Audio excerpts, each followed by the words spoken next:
Hello friends, I am Anupama Singhal from National Academy of Commerce, a premium coaching institute for CA, CS and CMA students. Friends, आज अपने revision series में हमारा topic है subsidiary books.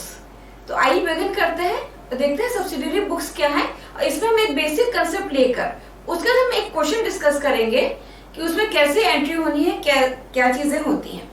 तो to begin with subsidiary books, जो हमारी financial books of accounts है, they are divided into two parts, principal book and books of original entry, जिन्हें कि हम सब्सिडियरी बुक्स कहते हैं या प्राइमरी बुक्स भी कहते हैं। तो बात करते हैं हम लोग अपनी बुक्स ऑफ ओरिजिनल एंट्री की या प्राइमरी बुक्स या सब्सिडियरी बुक्स की। सो हमारी subsidiary books can be a vast number of books like purchase book, sales book, purchase return book, sales return book, bills receivable book, bills payable book, cash book, bank book and journal proper. तो all these books are collectively known, जैसे आपने कहा books of subsidiary entries, books of original entry, इनको हम journal books भी कहते हैं। तो जो हमारी इन सारी बुक्स के अलावा मेन बुक और इसके हमने नाम लिया जर्नल प्रॉपर, सो उसको स्पेसिफाई करने के लिए we use the term journal proper. तो these subsidiary books are the books of original entry. ये हमारी ओरिजिनल एंट्री की, यानी कि सबसे पहले जब हम अपने ट्रांजैक्शंस आइडेंटिफाई करते हैं उसके बाद हम अपनी एंट्रीज इन बुक्स में करते हैं, इसीलिए इनको बुक्स ऑफ ओरिजिनल एंट्री कहा जाता है। साथ साथ इसे प्राइमरी रिकॉर्ड्स भी कहा जाता है, जैसे अभी हमने बताया कि they are called books of primary entry also. क्यों? क्योंकि सबसे पहले हम अपने ट्रांजैक्शंस को कहाँ रिकॉर्ड करते हैं, हम इन्हीं बुक्स में रिकॉर्ड करते हैं। ये on the base of subsidiary books postings are made into concerned accounts afterwards. That is, जब हम अपनी सब्सिडियरी बुक्स में एंट्रीज कर लेते हैं तब हम उसके बेसिस पे हम इन अकाउंट्स को क्लासिफाई करते हैं और वो एंट्रीज हम लोग कहाँ करते हैं, जैसे कि अभी मैंने स्टार्टिंग में बताया था हमारे सेकंड बुक्स होते हैं प्रिंसिपल बुक्स। उन प्रिंसिपल बुक्स में हम एंट्री करते हैं। कौन सी बुक्स है? Principal books.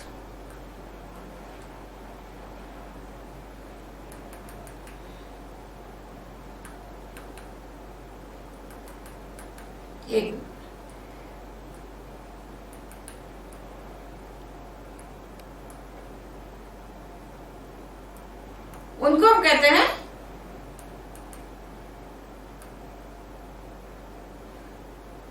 प्रिंसिपल बुक्स,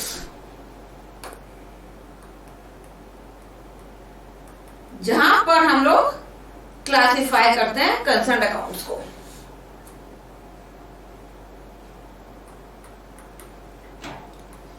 ठीक है, तो सब्सिडियरी बुक्स हमारी होती है बुक्स ऑफ ओरिजिनल एंट्री या प्राइमरी बुक्स, जिन पे हम सबसे बेसिकली रिकॉर्डिंग करते हैं, जैसे हम ट्रांजैक्शन आइडेंटिफाई करते हैं और इन बेसिस की बुक्स पे बेसिस पे हम लोग इन अकाउंट एंट्रीज को क्लासिफाई करते हैं into a principal book which is your ledger. तो जो हम इन सब्सिडियरी बुक्स में एंट्री करते हैं इनके लिए जर्नल एंट्रीज नहीं होती हैं, ये उस रिस्पेक्टिव बुक में केवल एंट्री चली जाती है और केवल हम जो हमने बुक का नाम लिया था जर्नल प्रॉपर, उसमें जो ट्रांजैक्शंस आइडेंटिफाई होते हैं, उसके लिए जो ट्रांजैक्शन आइडेंटिफाई होते हैं उन्हीं की जर्नल एंट्री हम लोग करते हैं। तो जो है ये सब्सिडियरी बुक्स, हमने एक परचेज बुक की बात करी जहां पे हम परचेजेस की बात करते हैं, केवल क्रेडिट परचेज रिकॉर्ड होती है हमारी। हमारे ट्रांजैक्शन, बिजनेस ट्रांजैक्शंस की जब हम बात करते हैं तो कैश और क्रेडिट मोड दोनों पे हमारा बिजनेस चलता है। तो परचेज बुक में हम केवल और केवल, बच्चों लोग ध्यान दीजिएगा, कि क्रेडिट परचेजेस रिकॉर्ड करते हैं। और similarly is the case with cell book.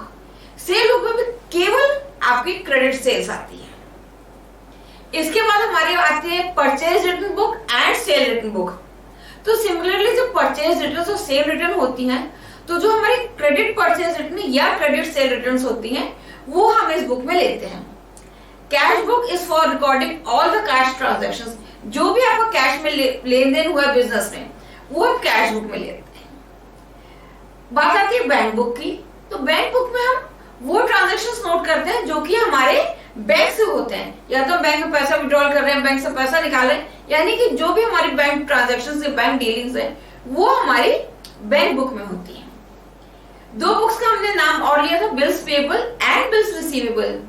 तो ये bills payable and bills receivable वो एस्पेक्ट है अगर आप रेगुलरली इसमें डील करते हैं, यानी आप बिल्स ऑफ एक्सचेंज ड्रॉ कर रहे हैं तो बिल्स रिसीवेबल बनते हैं, बिल्स पेबल आपसे एक्सेप्ट करते हो, तो अगर वो उसके न्यूमरस ट्रांजैक्शंस हैं तो आप उसे एक सेपरेट बुक बनाओगे, bills receivable book and bills payable book. अब इतनी सारी एंट्रीज की हमने बात कर ली जो कि इन वेरियस बुक्स में आ रही है, तो शायद कुछ एंट्रीज छूट जा गई होंगी जो कि हमारी जर्नल प्रॉपर में कवर होंगी। वो कौन सी एंट्रीज हो सकती है? आपकी opening entries, closing entries, adjusting entries, rectification entries, transfer entries. तो ये कुछ एग्जांपल्स हैं जो कि हम जर्नल प्रॉपर के थ्रू पास करते हैं अपनी entries.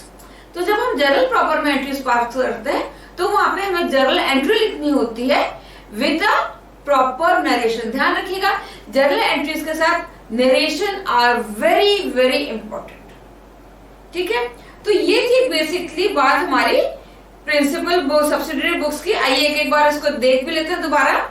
Purchase book to record the credit purchase of goods. Remember, purchase book में हम केवल क्रेडिट परचेजेस रिकॉर्ड करते हैं और इसका total of purchases account is posted to the debit of purchase account. जो परचेज बुक का टोटल है डेबिट, वो कहा जाता है डेबिट ऑफ परचेज अकाउंट। तो purchases account shows all purchase of goods whether cash और क्रेडिट। बात आ रही, कंफ्यूज मत होइएगा, एक परचेज बुक है, एक परचेज लेजर परचेज अकाउंट है। परचेज बुक में हम केवल और केवल क्रेडिट परचेजेस की बात करते हैं। जब हम रेफर करें परचेज अकाउंट, ध्यान दीजिएगा, परचेज अकाउंट, तो उसमें सारी परचेजेस आएंगी वेदर दे कैश और credit purchases. Similarly moving on to cash sales book, sales book में भी वही एस्पेक्ट है। आपका सेल्स बुक केवल एक सेल्स बुक केवल क्रेडिट सेल्स के लिए होती है और कैश सेल्स कहां एंटर करते हैं हम लोग? अपनी कैश बुक में। तो टोटल ऑफ सेल्स बुक, जो हमारी सेल्स बुक का टोटल है, जब हम सेल्स बुक में एंट्री करते हैं तो उसका चाहे वीकली टोटल है, चाहे मंथली टोटल लें, चाहे फोर्टनाइटली टोटल लें, वो जब हम एंट्री करते हैं अपने सेल्स अकाउंट में तो वहां पर आपकी सारी एंट्रीज आएंगी। हमने सेल्स बुक से भी ली और कैश बुक से भी जो एंट्रीज है वो सारी लेकर हम सेल्स अकाउंट में डालेंगे। तो यानी कि सेल्स अकाउंट में हमारी कैश और क्रेडिट सेल्स पूरी दिखाई देगी। So remember, purchase book and sales book वो केवल क्रेडिट परचेज और क्रेडिट सेल्स के लिए रिकॉर्डिंग के लिए होती है। बट जब हम बात करते हैं परचेज अकाउंट की या सेल अकाउंट की, तो परचेज अकाउंट और सेल अकाउंट में सारी एंट्रीज आएंगी whether they related to cash और क्रेडिट। यानी कि परचेज अकाउंट में आपकी सारी क्रेडिट परचेज और cash purchases, similarly sale account में भी आपकी सारी credit sales and cash sales आएंगी। कैश बुक जैसे हम बात कर चुके हैं, cash book is both subsidiary book और प्रिंसिपल बुक। जो प्रिंसिपल बुक की हमने बात की थी, प्रिंसिपल बुक एक आपका लेजर है, एक कैश बुक है।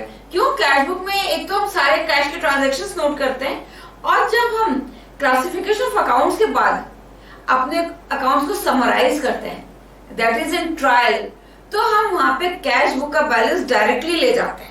इसीलिए इसको प्रिंसिपल बुक भी कहा जाता है और सब्सिडियरी बुक भी कहा जाता है। ठीक है, सेल्स रिटर्न बुक भी हम डिस्कस कर चुके हैं। अगर हमारी क्रेडिट रिटर्न्स हैं तो वो हम इसमें करेंगे और ये सेपरेट हम तब बनाते हैं अगर हमारी ऑर्गेनाइजेशन में फ्रीक्वेंट सेल्स रिटर्न्स है या फ्रीक्वेंट परचेजेस रिटर्न्स है, तब हम ये बुक सेपरेटली मेंटेन करते हैं। अगर अदरवाइज अगर बहुत कम एंट्रीज हैं रिटर्न्स की, इधर इनवर्ड्स और आउटवर्ड्स, तो हम उसे परचेज बुक या सेल बुक में ही कर लेते हैं। अभी मैंने वर्ड्स यूज करे, रिटर्न आउटवर्ड्स, रिटर्न इनवर्ड्स। तो यूजुअली सेल्स रिटर्न और परचेजेस रिटर्न तो समझ आ जाता है, पर परचेज इन रिटर्न इनवर्ड्स और रिटर्न आउटवर्ड्स में एक कंफ्यूजन बना रहता है। रिटर्न इनवर्ड्स किसे कहते हैं? रिटर्न इनवर्ड्स होता है जब हमने जो माल बेचा था, सेल कर दिया था बाहर, किसी एक्स्ट्रा पार्टी को सेल करा, उसने हमें माल रिटर्न करा, दैट इज सेल्स रिटर्न। उसको हम कहते हैं इनवर्स, रिटर्न इनवर्स, क्योंकि वो हमारे पास अंदर आ रही है। हमने गुड्स परचेज करे, किसी पार्टी से गुड्स परचेज करें, ये एक्स पार्टी उससे हमने गुड्स परचेज करे, अब वो कुछ गुड्स डिफेक्टिव निकल गए, तो हमने वो गुड्स उसको वापस भेज दिए, वापस कर दिए, रिटर्न कर दिए, यानी परचेज रिटर्न करी, तो हमने बाहर भेजा गुड्स, तो दैट इज रिटर्न आउटवर्ड्स। ठीक है, ध्यान रखिएगा, थोड़ा सा कंफ्यूजिंग रहता है, कई बार क्वेश्चन करते समय ये पॉइंट भूल जाता है, रिटर्न इनवर्ड्स और रिटर्न आउटवर्ड्स में कंफ्यूजन हो जाता है। Bills received and bills payable हमने डिस्कस कर ही लिया था। बिल ट्रांजैक्शंस अगर न्यूमरस हैं तो हम एक सेपरेट बुक इनके लिए बनाते हैं। Then coming to the last book, journal proper. ध्यान रखिएगा बच्चा लोग, यहाँ पे जर्नल का जर्नल प्रॉपर वर्ड यूज होगा, क्योंकि ये सारी बुक्स जो हमने अभी बात कर रहे थे जिनकी, इनको कलेक्टिवली हम लोग जर्नल बुक्स भी बोलते हैं। तो यहाँ पे जो एक स्पेसिफिक जर्नल बुक है उसका नाम दिया गया है जर्नल प्रॉपर। मैंने आपको बताया था इसमें कौन कौन सी एंट्रीज आएंगी आपकी, opening entries, closing entries, rectification, transfer, adjusting entries etcetera, ये सारी एंट्रीज हम लोग इस बुक में करते हैं। तो आई होप आपको जो बेसिक कंसेप्ट था, एक बेसिक नॉलेज थी सब्सिडियरी बुक्स की, वो क्लियर हो गई। तो बच्चों आज एक क्वेश्चन मैं आपसे क्या डिस्कस करना चाहती हूँ, एक रिवीजन क्वेश्चन है। तो यहाँ पे किसी फर्म का, जिंदल एंड कंपनी जो कि एक सारी डीलर हैं, उनके हमें कुछ ट्रांजैक्शंस दिए गए हैं for the month of April 2020। अब जिंदल एंड कंपनी जो कि एक सारी डीलर है, वो परचेज बुक भी मेंटेन करती है, सेल्स बुक भी मेंटेन करती है, रिटर्न बुक्स भी मेंटेन करती है, कैश बुक भी मेंटेन करती है। तो हमें जो ट्रांजैक्शंस दिए गए हैं इनको देखना है कि किस बुक में जाएंगे और कहाँ पे इनकी जर्नल एंट्री होगी। तो फ्रेंड्स तैयार है हम लोग बच्चों? तो हम लोग बिगिन करते हैं। एक बार मैं क्वेश्चन पढ़ देती हूँ दोबारा से, फिर उसको हम लोग एक एक ट्रांजैक्शन एंट्री को लेकर डील करते हैं। So from the following transactions of the month of April 2020, prepare the journal of Jindal and Company, Sari dealer, who also maintains purchases book, sales book, returns book and cash book. Returns book मतलब purchase return और sale return, ये दोनों maintain कर रहे हैं। ठीक है,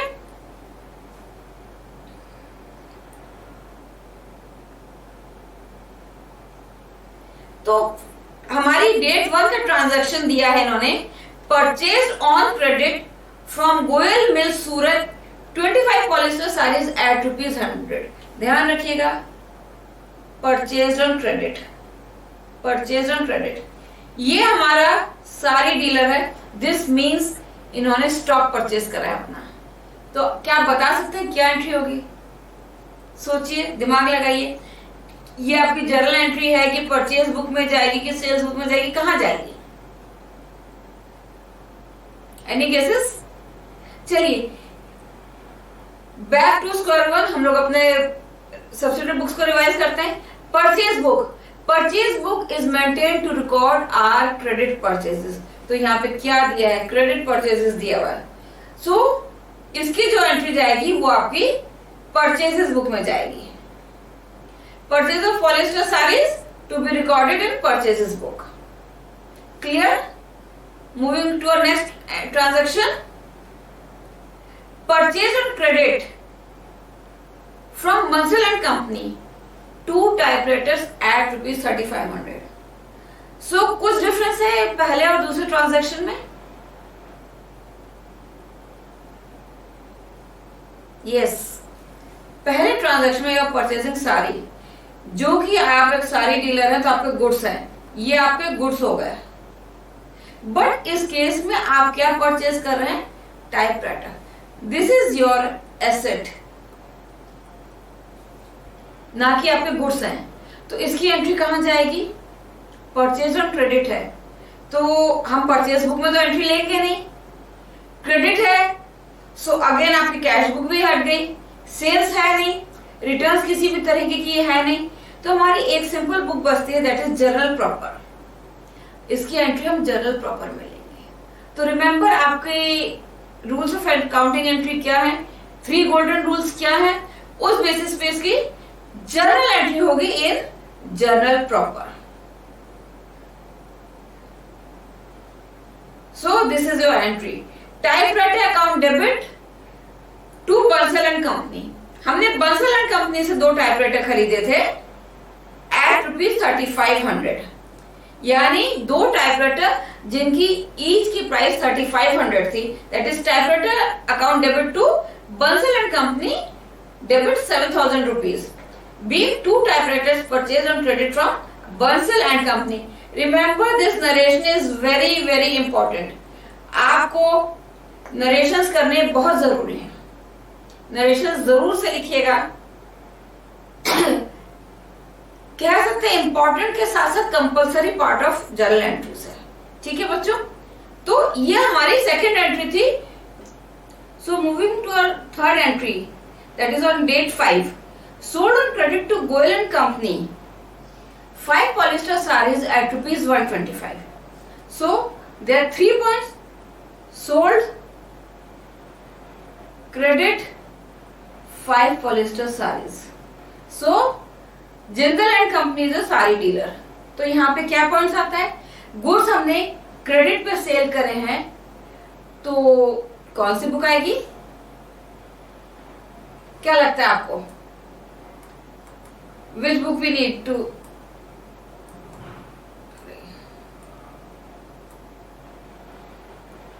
चलिए देखते हैं इसका क्या आंसर है। सोल्ड ऑन क्रेडिट, फ्लैशबैक में जाते हैं, सेल्स बुक, सोल्ड हम ये तो एज्यूम कर सकते हैं कि सेल्स बुक होगी। सेल्स बुक में हमारी केवल और केवल क्रेडिट एंट्रीज आते हैं। रिमेंबर रिमेंबर रिमेंबर, बहुत इजी है, कोई टफ नहीं है। तो सेल्स बुक यहाँ पे हम बात करें, sold on credit to Goyal and company 5 polyester saris, तो ये हमारी कहां पे एंट्री होगी? Sale of polyester saris to be recorded in sales book, क्योंकि ये क्रेडिट सेल्स है। A fourth entry on date 6 is return 1 typewriter being defective to Bansal and Company. Return typewriter being defective.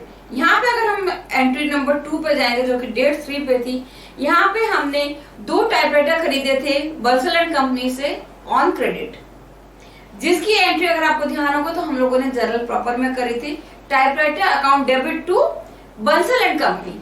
अब वो एक टाइपराइटर डिफेक्टिव था, जो 2 में से एक टाइपराइटर हमने रिटर्न कर दिया यहाँ पर। तो एक रिटर्न कर दिया, तो ऑब्वियस सी बात है ये हमारी फिर जर्नल एंट्री है जो कि हमारे जर्नल प्रॉपर में जाएगी। आइए देखते हैं क्या एंट्री है। Bansal and company debit to typewriter account, जो भी हमारे गोल्डन रूल्स ऑफ अकाउंटिंग उनको फॉलो करते हुए एक हमने यहाँ पे टाइपराइटर रिटर्न कर दिया। देखिए हमने नरेश में क्या लिखा है, being 1 typewriter return to Bansal and company.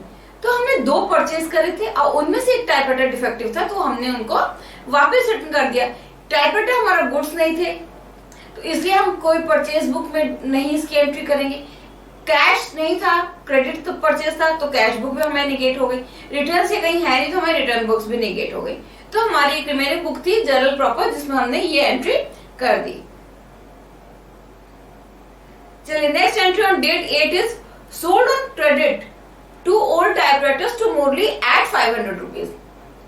यहाँ पे हमने 2 पुराने टाइपराइटर्स बेच दिए ऑन क्रेडिट टू मुरली, यानी कि हमारे पास हमारे 2 पुराने टाइपराइटर पड़े थे जो कि अब किसी काम के थे, उनको हमने बेच दिए मुरली को। तो अगेन ये हमारी एंट्री कोई एसेट की गुड्स की नहीं है, तो ये हमारी परचेज बुक से रिलेटेड नहीं है, ना सेल बुक से रिलेटेड है। ये हमारी again entry proper entry journal में जाएगी। तो लेट्स सी द एंट्री। किसको बेचे हमने? मुरली को। अब टाइपराइटर हमारा एसेट था, तो जब हम एसेट की बात करते हैं तो हमारा जो गोल्डन रूल लगता है वो लगता है रियल अकाउंट का, debit what comes in and credit what goes out. तो ये हमारे टाइपराइटर जो थे पुराने टाइपराइटर, वो वापस बाहर जा रहे हैं। तो हमने क्या एंट्री करी? Murli account debit to typewriter account being 2 typewriter sold on credit to Murli for 1000, क्योंकि 500 का प्राइस दिया गया था। तो मुरली को हमने 2 पुराने टाइपराइटर बेच दिए। आई होप आपको एंट्रीज क्लियर हो रही होंगी, कंसेप्ट क्लियर हो रहा होगा।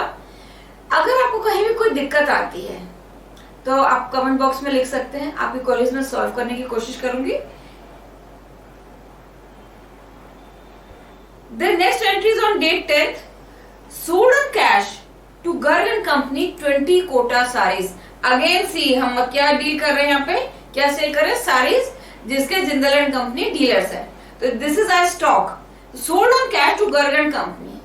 यहाँ पे सेल्स है पर कैश में है। रिमेंबर हमारी सेल्स बुक में केवल और केवल क्रेडिट सेल्स आती है। जहां पे बात कैश की आ जाती है तो वो सारी एंट्रीज कहां होती हैं, आपकी कैश बुक में। सो ये एंट्री हमारी किसी भी बुक में नहीं होगी, ये एंट्री हमारी केवल और केवल जाएगी कैश बुक में। देखिए, cash sale of Kota saris to be recorded in cash book. जहां भी बात कैश की आएगी, आपने कैश लिया, कैश दिया, तो आपकी जो सोल बुक है जिसमें आपको एंट्री करनी है वो है कैश बुक। थोड़ी सी चीजों के साथ आप कॉन्सेप्ट को याद रख सकते हैं, टफ नहीं है। केवल एक आपको माइंडसेट बना लेना, ये थॉट प्रोसेस बना लेना कि किस चीज को लिंकेज आपको डाल देना है, तो आपको चीजें बहुत इजीली याद रहेंगी। नेक्स्ट एंट्री ऑन डेट 12 क्या है हमारी, रिटर्न टू गोयल मिल्स, जो कि आप ध्यान रखिए डे 1 में हमने गोयल मिल्स से ट्रांजैक्शन करा था। 25 पॉलिस्टर साड़ीज ऑफ ₹100। अब इसमें से 5 साड़ीज उनको रिटर्न कर दी गई हैं। 5 saris have been return to Goyal mills. Purchases हमारे क्रेडिट पे थी, तो अब ये एंट्री कहां आपकी जाएगी, आपको क्या लगता है? रिटर्न टू गोयल मिल्स सूरत और 5 पॉलिस्टर साड़ीज एट ₹100, यानी कि हमने 5 साड़ीज गोयल मिल्स को रिटर्न करी, यानी कि हमने बाहर भेज दी। That is return outwards. एक कंसेप्ट हमने ये भी डिस्कस करता है कि रिटर्न इनवर्ड्स और रिटर्न आउटवर्ड्स क्या होता है। तो हमने return to Goyal mills Surat, यानी कि कोई दूसरी कंपनी थी जिसको हमने रिटर्न किया, तो हमने गुड्स बाहर जा रहे, तो दैट इज रिटर्न आउटवर्ड्स। तो अगर हम ध्यान दें तो हमने डेट 1 में गोयल मिल से 25 साड़ियां खरीदी थी, उनमें से 5 साड़ीज डिफेक्टिव साड़ीज होंगी, जो भी रीजन होगा, हम उनको रिटर्न कर रहे हैं। गुड्स हमने ये साड़ीज क्रेडिट पे परचेज करी थी, अब हम उनको रिटर्न कर रहे हैं। तो ये जर्नल एंट्री होगी जर्नल प्रॉपर में कि परचेज रिटर्न बुक में होगी, कि कहां पे एंट्री होगी, आप लोग क्या सोचते हैं? रिटर्न ऑफ गुड्स है, सेल्स परचेजेस रिटर्न है,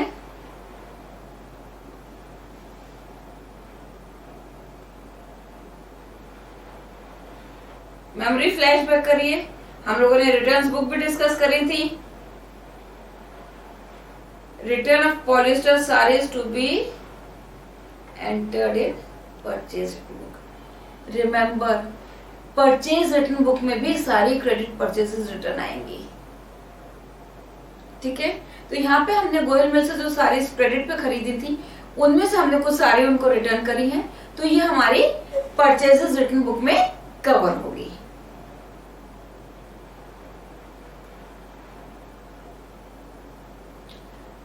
मुरली रिटर्न 1 ओल्ड टाइपराइटर एट ₹500। मुरली ने एक टाइपराइटर रिटर्न करा है ₹500 का।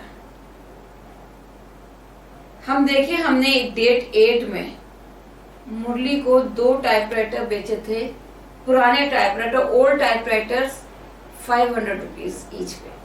उनमें से एक टाइपराइटर मुरली ने हमें वापस दे दिया, डिफेक्टिव हो गए, कोई भी एक्सवाइजेड रीजन होगा, बट उसने उन 2 टाइपराइटर में से हमें एक टाइपराइटर वापस कर दिया। टाइपराइटर हमारे एसेट है, they are not our good, stock नहीं है हमारा, तो इनकी एंट्री हम जर्नल प्रॉपर के थ्रू पास करते हैं। तो जो हमने पहले एंट्री करी थी, टाइपराइटर हम बेच रहे थे, तो मुरली डेबिट टू टाइपराइटर अकाउंट की हमने एंट्री करी थी। अब इसमें हम क्या एंट्री करेंगे, आइए देखते हैं। Typewriter account debit to Murli account, being one typewriter return by मुरली।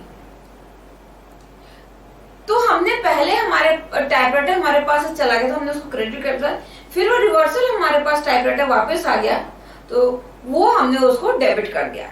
और मुरली को जो हमने इस प्रीवियस एंट्री में डेबिट करा था कि उससे हमें पैसे लेने हैं, वो अब हम उसको रिवर्सल में क्रेडिट कर दिया, उसको हमने 500 रुपीज से।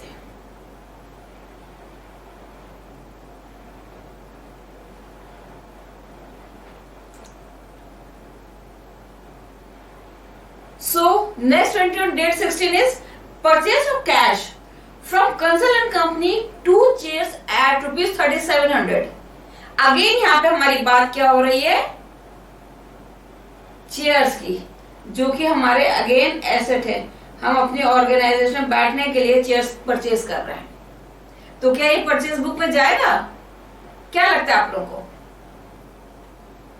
नहीं, purchases book they are only for recording the goods, stock जिसमें आप डील कर रहे हैं। तो we are not dealing in chairs, we are a sari dealer. तो ये हमारे चेयर्स जो है एसेट है। तो हमने परचेज कंसल एंड कंपनी से 2 चेयर्स खरीदी है कैश पर। Remember the important point here is cash. Kansal and company नाम दे दिया आपको कि हमने कंसल एंड कंपनी से खरीदी, बट वो चेयर्स हमने कैश में खरीदी है। तो ये एंट्री हमारी क्या जर्नल में जाएगी? नहीं, cash cash cash. This means ये हमारी ट्रांजैक्शन कहां पे जाएगा? It will go in your cash book. Let's सी।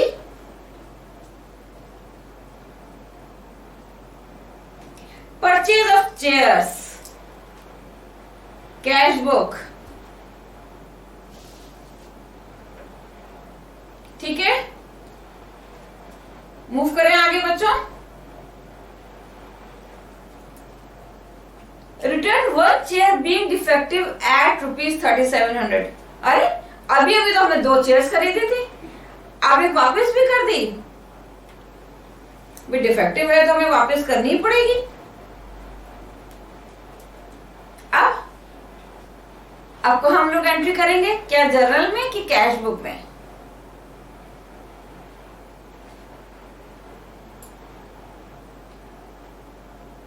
हमने कैश में खरीदी थी, तो ऑब्वियस ही बात है वो हमें कैश लौटाएगा ही तुरंत, क्योंकि इसमें ट्रांजैक्शन में भी कुछ भी नहीं लिखा है कि कहां जा रही है, कि कैश मिल रहा है कि नहीं मिल रहा है। तो ऑब्वियस ही बात है ये अगेन एंट्री आपकी कैश बुक में ही जाएगी। Let's see. Yes, return of chairs to be recorded in cash book. बच्चों क्लियर हो रहे हैं कंसेप्ट? कहीं भी कंफ्यूजन होगा प्लीज कमेंट बॉक्स में डाल दीजिएगा, मैं आपकी क्वेरीज को सॉल्व करने की कोशिश करूंगी। और कहीं भी आपको अगर एक्सप्लेनेशन चाहिए किसी और पॉइंट पे, किसी और कंसेप्ट पे, तो भी आप मेरे को पूछ सकते हैं, कमेंट बॉक्स में डाल दीजिएगा। मैं भी इस सेशन के एंड में आपको अपना नंबर भी शेयर कर दूंगी, तो उसमें भी मेरे को कॉल या व्हाट्सएप कर सकते हैं। So April 20th sold 2 chairs of cash to Manohar at rupees 500। अब यहाँ पे हम 2 चेयर्स बेच रहे हैं, पुरानी चेयर्स। हमने नई चेयर्स खरीद ली, तो पुरानी का क्या करेंगे? हम बेचते उन्हें। तो हमने 2 चेयर बेच दी कैश में मनोहर को एट रुपीज 500। सो अब ये एंट्री कहां जाएगी? जर्नल प्रॉपर में कि परचेज सेल्स बुक में कि कैश बुक में? क्या लगता है आप लोगों को? बहुत सिंपल है, very simple. Cash, cash word आ गया आपका, तो it will go to your cash book. Let's see, सही हम लोग की गलत है? Sale of old chairs in cash book, right?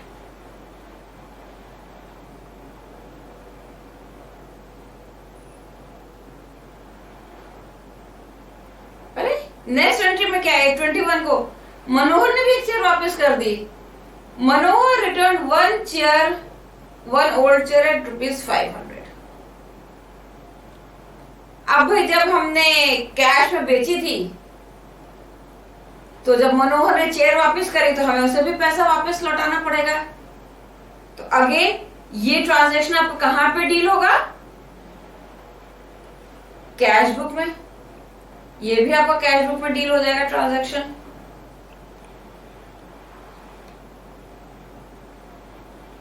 चलिए नेक्स्ट एंट्री पे हम लोग मूव ऑन कर सकते हैं। Goyal and company became insolvent and paid only 80 paisa in a rupee in final settlement. Goyal and company याद है आप लोगों को, जिनसे हमने सबसे पहला ट्रांजैक्शन करा था, 25 पॉलिस्टर साड़ीज खरीदी थी हमने उनसे एट ₹100।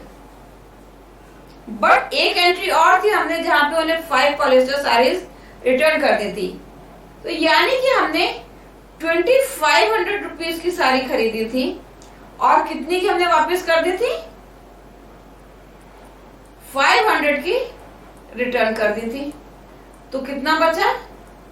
2000 रुपीज बचा हमारा। सही मैं बोल रही हूं?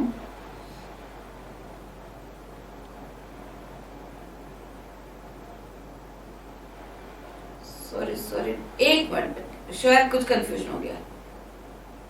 गोयल एंड कंपनी है, सॉरी ये जो लिखा है गलत था। This is Goyal and company. Goyal and company से हमने 5 साड़ीज खरीदी थी पॉलिस्टर की 125 रुपए पे। 5 साड़ीज एट 125 रुपीज कितना होता है?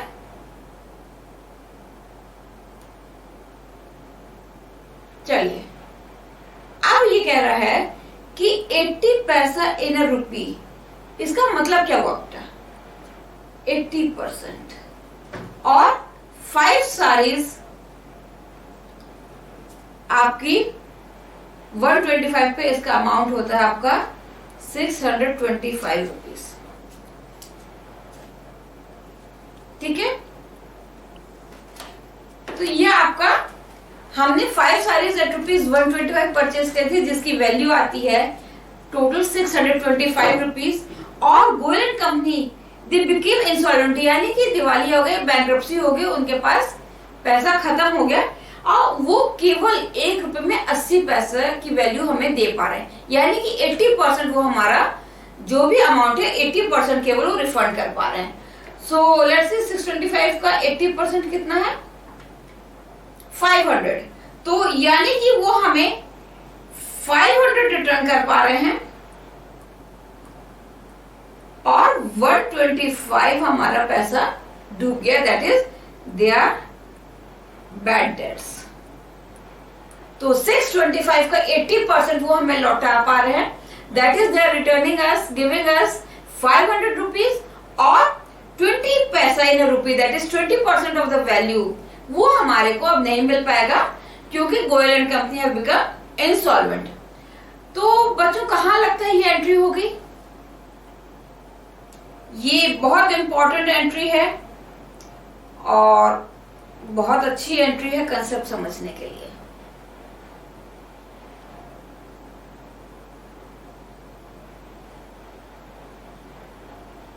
सोचिए कैसे होगी एंट्री।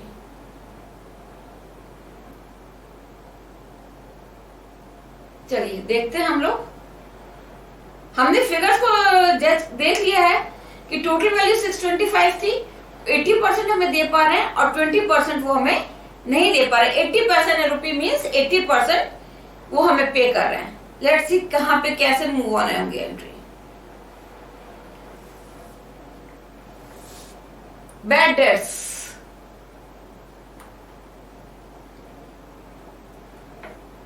ये 125 कैसे कैलकुलेट हुआ?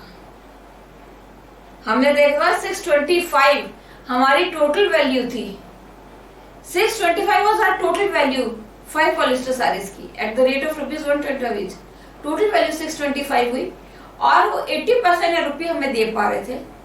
तो रिमेनिंग हमारा जो पैसा डूबा, जो बैड डेट्स, वो कितना हुआ? 20%। तो यू कैलकुलेट 625 का 20%, दैट इज 125 रुपीज। तो बैड डेट्स हो गए हमारे, तो bad debts account debit to Goyal and company being 20% of bad debts of dues written off as bad debts due to their insolvency। तो भैया ये बात भी तो बोली गई थी हमारे क्वेश्चन में कि Goyal and company became insolvent and paid only 80% रुपी। हमने 80% तो कहीं डील करा ही नहीं, तो 20% जो हमारे को डील करना था वो कहाँ गया? 20% तो हमने डील कर दिया, 20% वाला एस्पेक्ट तो हमने देख लिया हमारी जर्नल एंट्री। तो ये 80% कहाँ गया? इसकी एंट्री हमने कहाँ करी? ये तो हमने 20% एस्पेक्ट को डील कर दिया जो कि हमारे बैड डेट्स हो गए। तो जो हमें पैसा मिला 80% का वो कहाँ गया? यानी कि 625 इंटू 80% कितना होता है? That is 500 rupees. वो कहाँ है? तो उन्होंने लिखा है Goyal and company became insolvent and paid only 80% rupee in finance loan. मतलब वो हमें पे कर दिया, दिस मीन्स उन्होंने वो हमें कैश दे दिया। तो जो आपकी 80% वैल्यू की यानी कि 500 रुपीज है, उसकी एंट्री पिक्चर हमारे जाएगी कैश बुक में। C return of cash from Goyal and company to be recorded in cash book. यहाँ पे कौन सी वैल्यू आ रही है हमारी? 80% अमाउंट की, जो कि हमारी 500 रुपीज होगी। समझ आई एंट्री? दोबारा एक बार सोचिए, दोबारा थिंक ओवर करिए, कहीं कंफ्यूजन है? बहुत अच्छी एंट्री थी। इस एंट्री में बहुत सारे कंसेप्ट्स आपका क्लियर होंगे। गोयल एंड कंपनी, एक बार मैं फिर रिपीट कर दे रही हूँ पूरी एक चीज। गोयल एंड कंपनी से हमने 5 पॉलिस्टर साड़ीज खरीदी थी 125 रुपीज ईच की, जिसकी टोटल वैल्यू होती है 625। ये पैसा अभी हमें गोयल एंड कंपनी से मिलना था क्योंकि हमारा क्रेडिट परचेज सेल थी, ठीक है। और उसके बाद गोयल एंड कंपनी जो है वो इंसॉल्वेंट हो गई। अब वो हम पूरा पैसा तो दे नहीं पाएंगे, इंसॉल्वेंट हो गई। तो जो उनके पोजीशन बनी वो बनी 80% रुपए की, यानी कि जो हमारे पास वैल्यू बाकी थी यानी 625 रुपीज में से केवल वो 80% हमें पे कर पाए। दैट इज 500 रुपीज उन्होंने हमें पे करा और 125 रुपीज हमारे बैड डेट्स हो गए। तो जो हमने सेल करी थी 625 में से उसमें हमें 500 रुपीज मिल गए और 125 बैड डेट्स हो गए। तो जो 500 रुपीज इन कैश मिले, इसको हमने डील कर दिया या इसको हमने एंट्री कर दी अपनी कैश बुक में यहाँ पे, ठीक है। अब जो रिमेनिंग बैड डेट्स की बात आती है उसकी हमने जर्नल एंट्री पास करी अपने जर्नल प्रॉपर में, bad debts account debit to Goyal and company. यहाँ पे देखिए हमने लिख दिया कि being 20% of the dues return of as bad debts. So clear हुआ बच्चों? आई होप काफी कुछ मैं आपको क्लियर करने में कर पाई होंगी। तो आगे बढ़ते हैं, हम बात करते हैं अपनी नेक्स्ट एंट्री की जो कि अप्रैल 24 डेट की है। मिस्टर बी के Jindal, proprietor of Jindal and company, Jindal and company के हम अकाउंट्स बना रहे हैं, उसी के ट्रांजैक्शंस डील कर रहे हैं। Took away 2 silk saris costing rupees 350 each and sale price is rupees 700 each. यानी कि जो सिल्क साड़ीज हैं वो 350 रुपए ईच ही कॉस्ट है, पर उनकी सेल प्राइस क्या है? 700 रुपीज। देखिए जस्ट डबल पे बेच रहे हैं। From the shop and presented to her wife,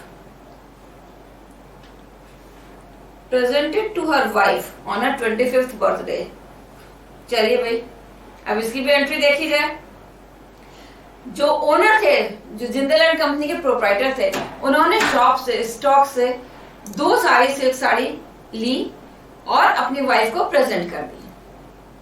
उन साड़ीज की वैल्यू रुपीज 350 ईच थी कॉस्ट प्राइस और सेल प्राइस रुपीज 700 थी। तो यहाँ पे एक आपको जो एनालिसिस लेना है कि वो आपको एंट्री किस पे करनी है, ऑन कॉस्ट प्राइस और सेल प्राइस। एंट्री कहां जाएगी? क्या ये सेल बुक में जाएगी? क्योंकि गुड्स तो जा ही रहे हैं। क्या लगता है आपको? सेल बुक प्रोप्राइटर ने ली है, तो प्रोप्राइटर तो ड्राइंग्स कर देगा। तो ये एंट्री हमारी जर्नल प्रॉपर में जाएगी, इसकी हम लोग जर्नल एंट्री करेंगे। देखते हैं क्या जर्नल एंट्री करी गई है। Drawings account debit to purchases account. भाई ये परचेजेस अकाउंट क्यों डेबिट क्रेडिट हो रहा है? तो हमने गुड्स बाहर तो वापस तो करे नहीं कहीं भी, और ये 700 से हो रहा है, यानी कि 2 साड़ी एट 350, यानी कि हमने कॉस्ट प्राइस पे कराया। तो बच्चों ध्यान रखिएगा, जब भी गुड्स एम्प्लॉय लेता है या प्रोप्राइटर लेता है या हम कहीं डोनेशन में देते हैं या सैंपल डिस्ट्रीब्यूट करते हैं, उस केस में परचेजेस क्रेडिट होती हैं। 3-4 केसेस मैंने आपको क्या बनाया, प्रोप्राइटर ने लिए, एम्प्लॉय ने लिए, डिस्ट्रीब्यूटेड सैंपल या चैरिटी, उस केस में हमेशा परचेजेस क्रेडिट होती है और वो भी एट कॉस्ट प्राइस। तो यहाँ पे 2 सिल्क साड़ीज ली थी प्रोप्राइटर ने, तो वो परचेजेस क्रेडिट हो गया और कॉस्ट प्राइस पे हुआ। So being 2 silk saris costing ₹350 each taken by the proprietor for personal use. ये भी एंट्री बहुत अच्छी थी, ट्रांजैक्शन बहुत अच्छा था। चलिए नेक्स्ट एंट्री मूव करें। अ check of ₹3500 received from Mittal and Company endorsed in favor of Bansal and Company are creditor। Mittal and company से भाई हम लोगों ने क्या ट्रांजैक्शन करा है देखें।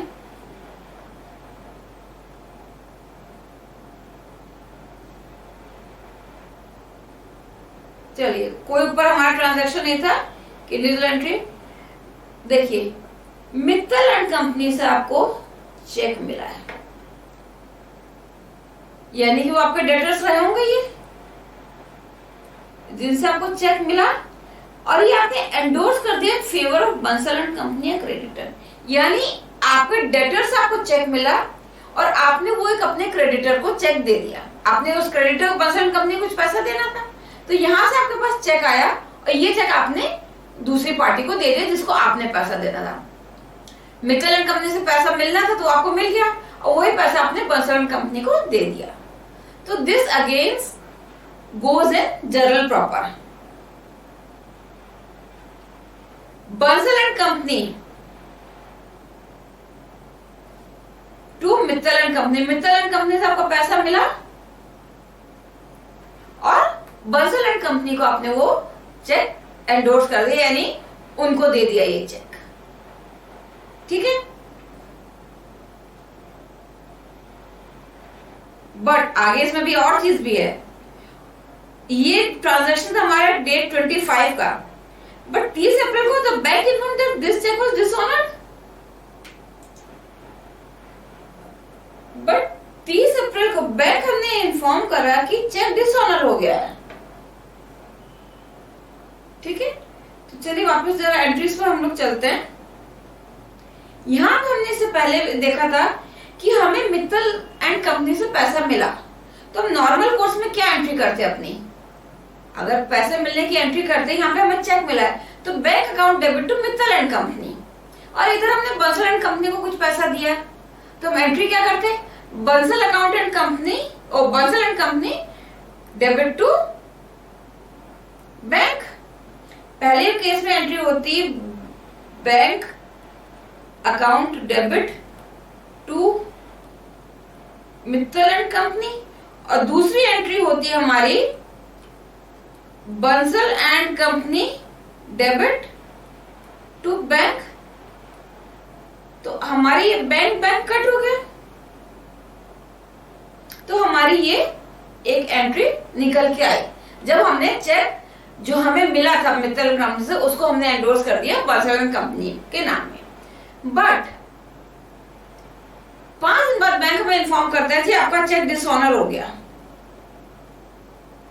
तो सारी चीजें हम रिवर्सल पे चले जाएंगे। ये एंट्री रिवर्स हो जाएगी, ये एंट्री रिवर्स हो जाएगी, तो ये पूरी चीज यहाँ पे रिवर्सल में चली गई। मित्तल से पैसा मिला था तो हमने मित्तल को क्रेडिट कर दिया था, अब मित्तल को हमने वापस डेबिट कर दिया। हमने बंसल को पेमेंट दिया था बंसल कंपनी को, तो हमने उनको क्या करा था, डेबिट कर दिया था, तो उनको वापस क्रेडिट कर देंगे क्योंकि पैसा मिला ही नहीं किसी को, चेक डिसऑनर हो गया। तो ये हमारी एक रिवर्सल एंट्री हो गई क्योंकि चेक हमारा डिसऑनर हो गया था। चलिए, बहुत उम्मीद करती हूँ कि आप लोगों को एंट्रीज ये क्लियर होती जा रही होगी। ये तीनों एंड की एंट्रीज बहुत अच्छी थी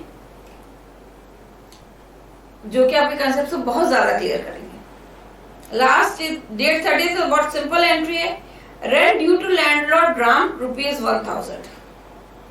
साथ साथ हम दूसरी एंट्री भी पढ़ लेते हैं, सैलरीज ड्यू टू एम्प्लॉय शाम ₹1000। यहाँ पे ड्यू की एंट्री है, कैसे होगी?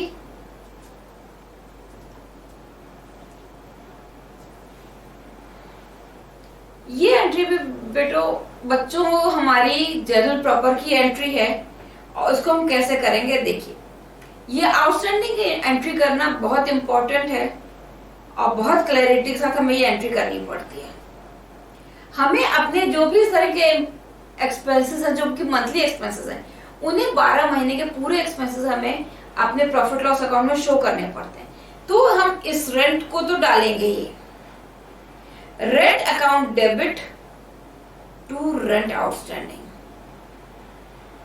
देखिए हमने कहीं भी राम का नाम नहीं लिया जो कि लैंडलॉर्ड है, क्यों? क्योंकि हमें उसको राम से मतलब नहीं है ना। तो rent account debit to rent outstanding ₹1000। Similarly salaries, हमें एम्प्लॉय का नाम नहीं लिखना था, क्या नाम दिया था एम्प्लॉय का? श्याम, उससे कोई मतलब ही नहीं है। एम्प्लॉय तो बहुत सारे ना, हम सबका नाम थोड़े लिखते रहेंगे। हमने सैलरी दी, हम नरेशन भले डाल सकते हैं टू श्याम, है ना। तो salaries account debit to, sorry ये यहाँ पे गलत लिख गया है, this should be salaries outstanding. ठीक है, तो जब भी आउटस्टैंडिंग की एंट्री होगी तो हम उस पर्टिकुलर हेड को डेबिट जरूर करेंगे क्योंकि हमें अपने बुक्स ऑफ अकाउंट में 12 महीने का खर्चा दिखाना होता है और बाकी हम उसको आउटस्टैंडिंग में एज अ लायबिलिटी शो करेंगे।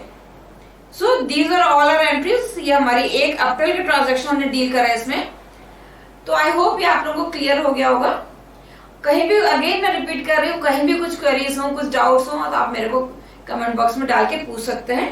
अदरवाइज मैं आपको नंबर अभी शेयर करूंगी, आप उस पर भी कॉल या व्हाट्सएप कर सकते हैं। तो चलिए 5 छोटे से एमसीक्यूज भी मैं आपके साथ डिस्कस करना चाहती हूँ related on this concept. A dash is sent to a customer when he returns the goods. Is sent to a customer when he returns the goods, यानी कस्टमर कौन हो गया? जिसको हमने सेल्स करी थी, वो रिटर्न करता है गुड्स, यानी कि रिटर्न इन वर्ड्स। तो हम उस समय क्या देंगे कस्टमर को, बताइए क्या लगता है आपको, क्या आंसर है? Answer is credit note, debit note और क्रेडिट नोट। ये क्या चीज होती है? देखिए हम अपनी बुक्स में अमाउंट काट के नहीं लिख सकते हैं कि भैया हमने 1000 का खरीदा था, 200 के गुड्स वापस भेजे थे, उसको काट के 800 रुपए कर दिए। ऐसा नहीं कर सकते हैं हम। इस केस में डेबिट नोट ऐसी चीज में डेबिट नोट या क्रेडिट नोट का यूज करते हैं। अब डेबिट नोट किस केस में यूज होता है, क्रेडिट नोट किस केस में यूज होता है, कैसे याद रहे? जैसे अभी मैंने आपको बताया, is sent to a customer when he returns the goods. किसी ने हमें गुड्स वापस भेजे, दैट इज रिटर्न इनवर्ड्स, यानी हमारी ये सेल रिटर्न्स है, सेल्स रिटर्न है। ठीक है, तो हम यहाँ पे क्या दे रहे हैं? Credit note. इसको याद रखने का भी एक तरीका हो सकता है, सेल्स आपकी क्रेडिट होती है, तो जब सेल्स रिटर्न होंगी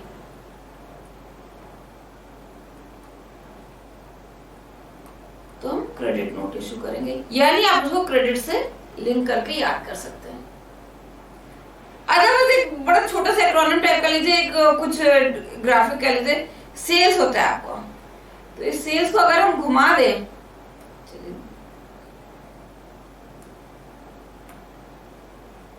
क्या बन जाएगा सी। तो आप इससे भी याद कर सकते हैं क्रेडिट नोट, अगर सेल्स लिखना है तो आप क्रेडिट नोट देंगे।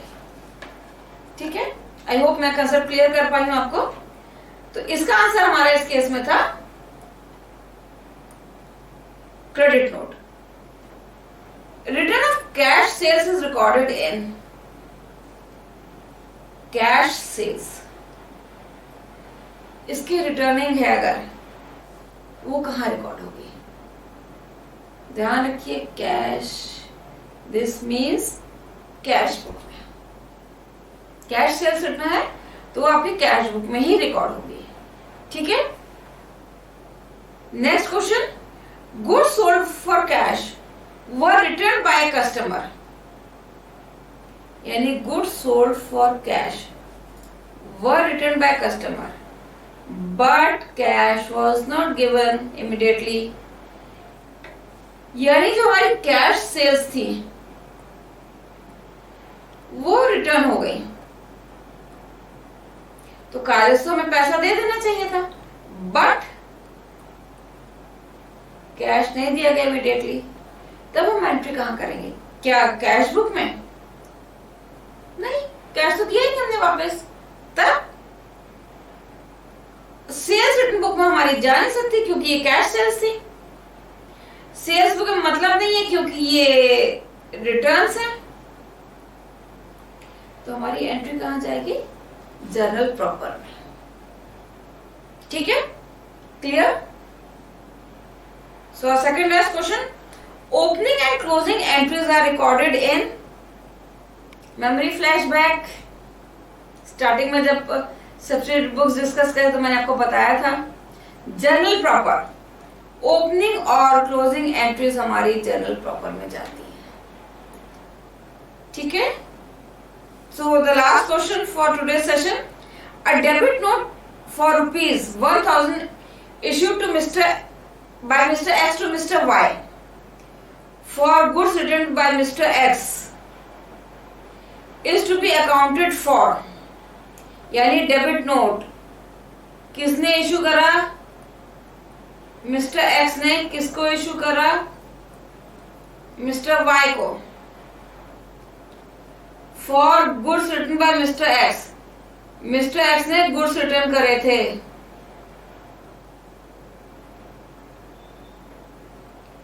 दैट इज परचेजेस रिटर्न है आपके।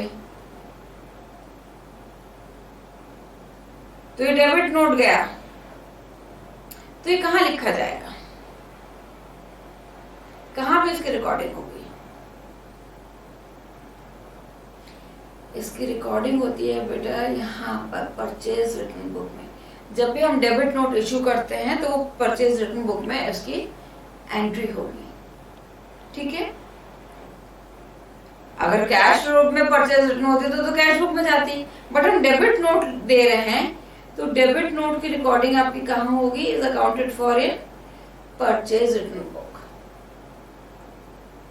आई होप मैं आपके कंसेप्ट को क्लियर करने में काफी हद तक कामयाब हुई होंगी, आपको समझ आए होंगे। फिर भी कोई क्वेरीज होंगी तो again and again I am repeating, आप मेरे को कमेंट बॉक्स में डालिए अपनी क्वेरीज, या मेरे को मेरा नंबर है 9506554198। इस नंबर पे आप कॉल भी कर सकते हैं या व्हाट्सएप भी कर सकते हैं कभी भी।